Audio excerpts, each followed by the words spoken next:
Hello everyone. आज हम ज़रा ये सवाल देखते हैं। ये बहुत ही प्यारा सा सवाल है और हमें बेसिकली क्या दिखा हुआ है। ठीक है, हमको बोला हुआ है triangle A B C is a triangle. ठीक है, M is the mid point of side A B. ठीक है, M is the mid point of side A B. Okay जी। ठीक है, N is a point interior of a triangle such that C N is the bisector of angle C. Okay जी, ये भी सही है। ठीक है, अब ये क्या कह रहा है कि C N is perpendicular to B N. ठीक है, ओके, ये भी सही है। What is the length of M N if B C equals to 10 centimetre and A C equals to 15 centimetre. Okay, तो अगर मैं यहाँ पे इस बेसिकली प्रॉब्लम का सोल्यूशन निकालने की कोशिश करूँ तो मैं क्या कह सकता हूँ कि मैं ये चीज़ कह सकता हूँ कि अगर ये वाला ट्राइंगल आप देखो तो यहाँ पे क्या हो रहा है कि ये दो एंगल्स बेसिकली क्या है कि 90 हो जाते हैं। ये हमें गिवन है। बी एन क्या है हमारा, बी एन क्या है, सी एन के परपेंडिकुलर है। ठीक है, ये साइड मेरी कॉमन हो जाती है। ठीक है, और क्या है कि ये वाला एंगल इस वाले एंगल के बराबर है क्योंकि सी एन बोल रखा है कि एंगल बाइसेक्टर है। तो इसके बेसिस पे हम क्या कह सकते हैं, इसके बेसिस पे हम ये कह सकते हैं triangle C N B is congruent to triangle C N P. ठीक है, एंड इसका बेसिकली क्या लॉजिक निकला, यहाँ पे जो लॉजिक निकला वो निकला ए एस ए। ठीक है, दो एंगल्स और एक कॉरस्पॉन्डिंग साइड अगर वो बराबर रहेंगी तो क्या होगा, हमारा ट्राइंगल कॉन्ग्रुएंट हो जाएगा। तो अगर मेरे पास यहाँ पे क्या है कि ये वाला ट्राइंगल बेसिकली इस वाले ट्राइंगल के कॉन्ग्रुएंट है, तो मैं क्या कह सकता हूँ, मैं ये कह सकता हूँ कि यहाँ पे इसकी कॉरस्पॉन्डिंग साइड लेते हैं। ठीक है, तो अगर मैं यहाँ से सी उठाऊँ, यहाँ से बी उठाऊँ, यहाँ से सी उठाऊँ, यहाँ से पी उठाऊँ, तो मैं क्या कह सकता हूँ, C P is equals to B C. ठीक है, तो ये वाली जो लेंथ है वो क्या है, मेरे को 10 गिवन हो जाती है। ये वाली लेंथ मेरे को 10 गिवन हो जाती है।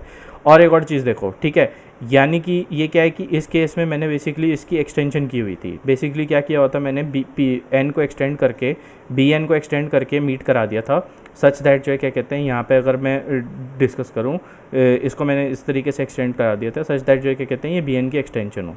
तो इसका मतलब क्या हुआ, ठीक है, ये वाली जो साइड है वो इस वाली साइड के बराबर होगी। और अगर ऐसा सीन हो रहा है तो यानी कि n क्या है, मेरा मिड पॉइंट की तरह बिहेव कर रहा है। n is mid point of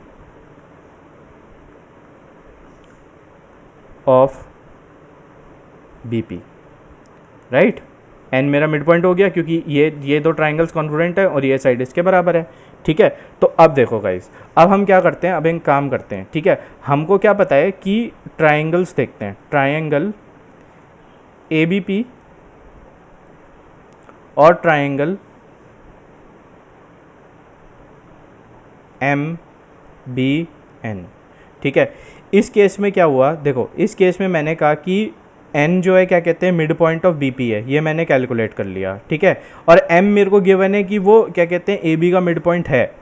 ठीक है, तो यानी कि मैं क्या कह सकता हूँ कि ये दो ट्राइंगल्स बेसिकली सिमिलर हो जाते हैं। ठीक है, और क्या होगा कि अगर ये दोनों मिड पॉइंट्स की तरह बिहेव कर रहे हैं तो ये वाली साइड इसके पैरेलल हो जाएगी। तो ये क्या हुआ, ये बेसिकली दो सिमिलर ट्राइंगल्स बन गए।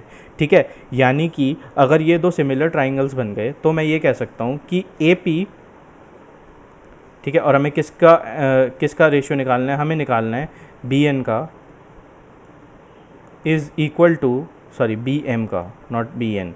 ठीक है, A P divided by B M is going to be, AB divided by BM is going to be what you say AP divided by MN। ठीक है, हमें MN की लेंथ पूछी हुई है। ठीक है, हमें मालूम है कि जो है क्या कहते हैं ये इसका मिड पॉइंट है, तो ये वाली वैल्यू क्या हो जाती है, ये वाली वैल्यू 2 हो जाती है। ठीक है, तो यानी कि हम ये कह सकते हैं MN इक्वल्स टू, अब देखो M मेरा मिड पॉइंट है तो यानी कि ये साइड अगर x है तो ये पूरी की पूरी साइड क्या है, 2x है। ठीक है, तो यानी कि मैं ये चीज़ कह सकता हूँ कि इनको अगर रेशो काट देंगे तो हम क्या कह सकते हैं, ये वाली वैल्यू किसके बराबर आ गई, 2 के बराबर। यानी कि MN की मैं अगर बात करूँ तो क्या हो गया, AP डिवाइडेड बाई 2। ठीक है, AP मैं यहाँ से कैलकुलेट कर सकता हूँ। AP कैसे कैलकुलेट कर सकता हूँ, AC मेरे को 15 दे रखा है, CP मैंने जो है क्या कहते हैं 10 निकाल रखा है, तो AP की वैल्यू मैं 5 कह सकता हूँ। यानी कि MN की वैल्यू क्या हो गई गाइस, 5/2। ठीक है, और 5/2 हो गई तो क्या आंसर आ गया, 2.5। ठीक है, तो ऑप्शन नंबर बी करेक्ट है। आई होप ये सबको क्लियर हो, ठीक है। अगर इस सॉल्यूशन में कोई डाउट है, वीडियो की क्वालिटी में कोई इश्यूज़ है तो प्लीज़ कमेंट्स में ज़रूर बताएं, ठीक है। इसमें हमारी एक छोटी सी ट्रिक लग रही थी, वो ये थी कि पहले हमने ट्राइंगल की कॉन्ग्रुएंसी प्रूफ की, फिर हमने ट्राइंगल की सिमिलैरिटी देखी। और ट्राइंगल की सिमिलैरिटी मैंने कैसे प्रूफ की, मैंने ये कहा कि मैंने यहाँ पे सबसे पहले क्या किया, मैंने सबसे पहले ये दो ट्राइंगल्स को कॉन्ग्रुएंट प्रूफ किया, और जैसे ही मैंने यहाँ पे इन दो ट्राइंगल्स को कॉन्ग्रुएंट प्रूफ कर दिया तो मेरे को पता चल गया कि ये एन क्या है कि बीपी का मिड पॉइंट की तरह बिहेव कर रहा है। तो मेरे को क्या पता चल जाता है कि ये जो एम एन है वो बेसिकली क्या है, पैरेलल हो जाती है मेरी ए पी के। क्यों? क्योंकि एम जो है ए बी का मिड पॉइंट हो जाता है और एन जो है बी पी का मिड पॉइंट हो जाता है। तो यानी कि क्या है कि अगर ये दोनों सेम रेशियो में इन दो साइड्स को काट रहे हैं तो यानी कि क्या है कि ये बेसिकली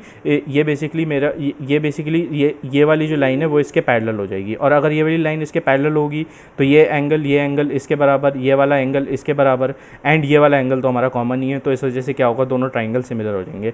दोनों ट्राइंगल सिमिलर हो जाएंगे तो क्या होगा, हमारी जो साइड्स का रेशियो है वो बेसिकली सेम रहेगा। और साइड्स का रेशियो सेम था तो उसके बेसिस पे मैंने क्या किया, इस कॉन्सेप्ट के थ्रू इसको निकाल दिया। ये थोड़ा सा ट्रिकी था, ठीक है, क्योंकि इसमें दो कॉन्सेप्ट लगे हैं, ठीक है। पहले हमने साइड्स को कॉन्ग्रुएंट प्रूफ करके हमने ये चीज़ निकाली है, ठीक है, कि ये वाली साइड इसके बराबर है। एंड फिर हमने क्या कहते हैं, यहाँ पे थोड़ा सा कैलकुलेशंस भी लगी हैं।